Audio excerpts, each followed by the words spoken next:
Okay, so not all rich people are rich the same way. Rich is not one category. It's basically 10 different species, and they all act completely different from each other. So let's break it down. First up, old money. These are the people who did not earn a single cent of their fortune. Zero. They were just born, opened their eyes for the first time, and boom, already rich. Families like the Rockefellers, the Vanderbilts, the Astors, these people didn't build empires, they inherited empires. And the wild part is, old money doesn't even act rich. You think if your family's been wealthy for like 5 generations, you'd be riding around in a gold car wearing a cape made of money.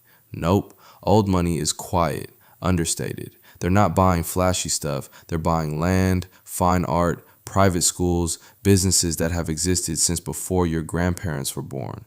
Because for them, it's not about what you spend, it's about what you keep. The entire mission is to take what they got and hand off even more to the next generation. It's basically a generational relay race, except the baton is a trust fund. Then you got new money. This is the complete opposite. These are people who built it themselves, from nothing, in their own lifetime. Think Jeff Bezos, Bill Gates, athletes, entertainers, people who grew up with absolutely nothing and turned one idea into a fortune. And new money is loud. Mansions, supercars, private jets, all on full display. And honestly, can you blame them? If you grew up broke and suddenly you got more money than you know what to do with, you're not going to whisper about it. You're going to show it off. It's not arrogance, it's just, I finally made it, let me enjoy this. And get this, around 68% of the world's ultra wealthy today are self-made. So new money isn't even the minority anymore. It's basically running the show.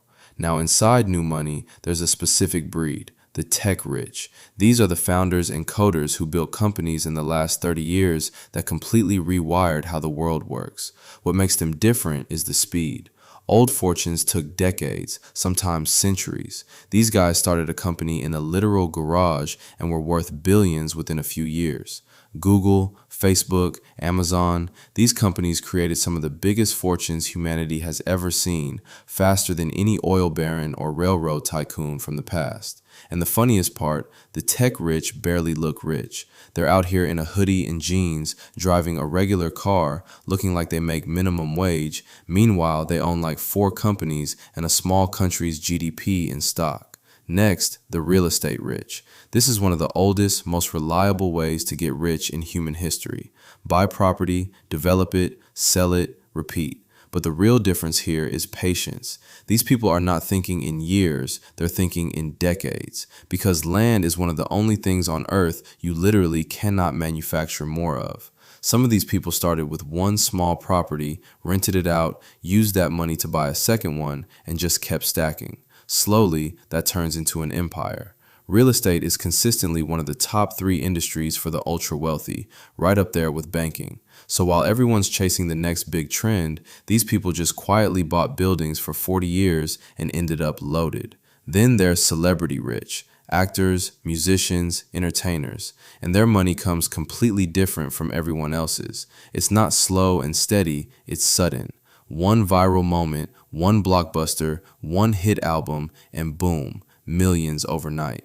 But here's the catch. The difference between celebrities who stay rich and celebrities who go broke 5 years later is what they do after the fame hits. The smart ones treat fame like seed money. Look at Rihanna and Jay-Z. Rihanna's Fenty Beauty is worth more than her entire music career combined. For celebrities, fame isn't the finish line, it's just the starting cash. Athlete rich is its own animal too. These guys get money from contracts, endorsements, and if they're smart, investments. But the difference here is urgency, because a career only lasts maybe 10 to 15 years if you're lucky. That clock is always ticking. LeBron James figured this out early. While he was still playing, he was already building businesses in media, pizza chains, entertainment companies, stuff that ended up making him richer than basketball ever did. The athletes who actually stay wealthy are the ones who treat their playing career like a salary and build the real wealth machine on the side.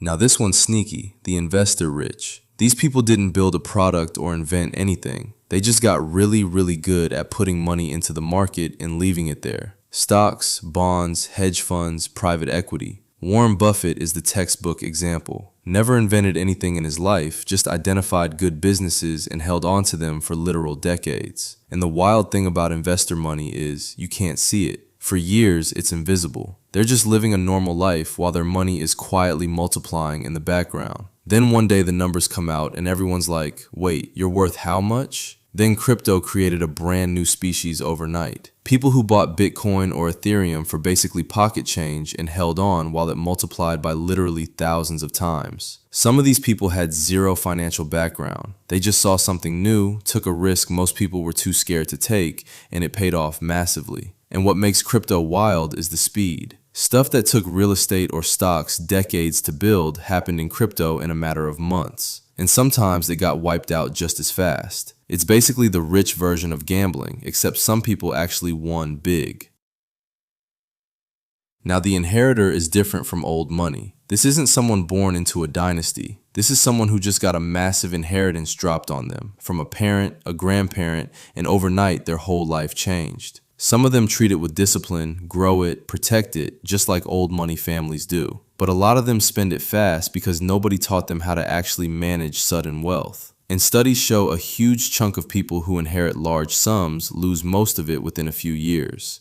Turns out managing money is a skill. It does not come bundled with the check. And finally, the most surprising category of all, the quiet rich. These are regular-looking people, teachers, mechanics, accountants, small business owners. They drive used cars, live in normal houses, clip coupons, and nobody around them has any idea they're sitting on serious money. There was a study of over 225 millionaires, and the most common type wasn't a tech founder or a celebrity. It was what they called the saver investor. Someone who never had one big dramatic wealth moment. They just saved and invested consistently for 30 plus years and quietly became wealthy without anyone noticing. They're the least visible type of rich person, and according to the data, one of the most common. So next time you're picturing a rich person, remember, it's not one type. It could be the loud guy in the Lambo, or it could be your math teacher with a paid-off house and a stock portfolio nobody knows about.